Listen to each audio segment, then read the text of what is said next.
కులగణన మరియు కుటుంబ సర్వే అవసరమా ప్రస్తుతము అన్నదానికి అవసరమని 50% అని చెప్పారు.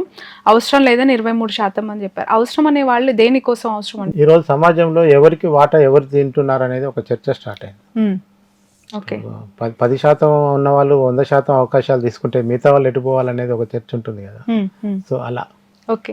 హైడ్రా మీ ప్రాంతానికి రావాలా? ఎస్పెషల్లీ చాలా సంచలనమైన నిర్ణయం ఇది రేవంత్ రెడ్డి గారు తీసుకుంది. హైడ్రాకి సంబంధించండి నిజంగా చాలా మంది వాళ్ళ జీవితాలు కోల్పోయినామని గగ్గోలు పెట్టారు.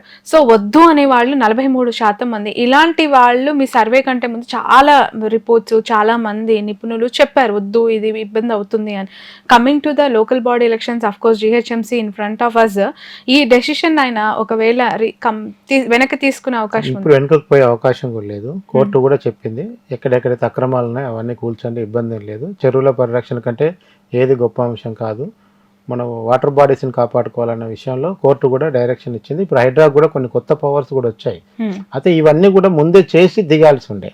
తొందరపడి టకటక ఒక 4 రేకుల షెడ్లు కూల్చడం వల్ల ఆ విజువల్స్ అనే జిల్లాలకు వెళ్ళిపోయి వాళ్ళు కూడా మన ఊరికి కూడా వస్తే చెరువు చుట్టూ ఉన్న వాళ్ళందరూ కొట్టేస్తారన్న భయంతో వాళ్ళందరూ హైడ్రా అంటే భయపడుతున్నారు. రాజకీయంగా మాత్రం పెద్ద రిస్కీ డెసిషన్ ఇదా హైడ్రా. జిహెచ్ఎంసీ ఎన్నికలు కాకముందు హైడ్రాని ముట్టుకోవటం, మూసీని ముట్టుకోవటం అనేది అంత చిన్న విషయం కాదు. రేపు ఖచ్చితంగా రాజకీయంగా చాలా ఇంపాక్ట్ పడబోయే అంశాలు హైడ్రా ఒకటి one of the major issue. So ఉండాలని 12% మంది కోరుకున్నారు.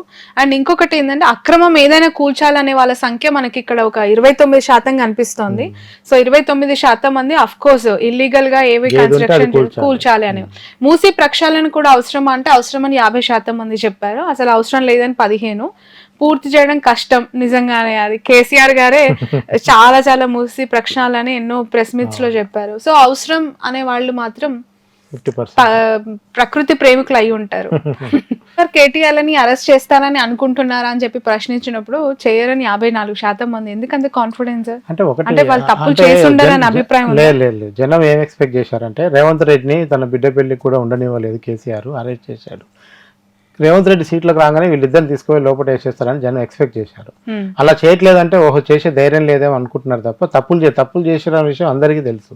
ఎందుకంటే చాలా ప్రభుత్వం వచ్చిన 3 నెలల్లో బయట పెట్టిందంతా గత ప్రభుత్వం చేసిన తప్పులనే కదా. సో జనకు ఆ క్లారిటీ ఉంది. కాకపోతే ఇప్పుడు అరెస్ట్ చేస్తే రాజకీయంగా ఇబ్బంది ఏమన్న ఆలోచనతో కొంతమంది ఆలోచిస్తున్నారు తప్ప. సో ఇక్కడ ఇంకొక ఇంట్రెస్టింగ్ రాజీ కుదిరింది. ఏం రాజీ కుదిరింది? ఎందుకంటే ఇప్పుడు ఓటుకు నోటు కేసులో నన్ను డిస్టర్బ్ చేయొద్దు, మిమ్మల్ని కాళేశ్వరంలో నేను డిస్టర్బ్ చేయాలని ఇద్దరు మాట్లాడుకుంటాను కూడా జనం చెప్పుకుంటున్నారు ఊర్లలో కూర్చొని. ఊర్లో అంటే రూరల్ పీపుల్ అంత ఆలోచన ఉందండి. మీరు మనం ఇక్కడ చాలా తక్కువ మొబైల్స్ ఏవి కానీ ఆడ మొత్తం సోషల్ మీడియా అంతా కూడా గ్రామాలనే ఉంది ఇప్పుడు మొత్తం రిలయన్స్ పుణ్యవాణి. సో గత ప్రభుత్వ అధికారులు ఇంకా కీలక పోస్టుల్లో కొనసాగడంపై మీ అభిప్రాయం? అనవసరం అని 46% మంది ఇచ్చారు. సో మంచిదే ఉండడం పర్లేదని 17, దోపిడీ కొనసాగడానికి 24 మంది అని ఇచ్చారు. అనవసరం అని ఎందుకు? కేసీఆర్ కి దోచిపెట్టిన వాళ్ళే ఈడ కూడా ఉంటే వీళ్ళకి కూడా దోచిపెట్టవచ్చు అన్న ఆలోచన జనం మాట్లాడుకుంటున్నారు. ఓకే. సో కాంగ్రెస్ పాలనలో రేవంత్ రెడ్డి సోదరుల జోక్యం ఉందా?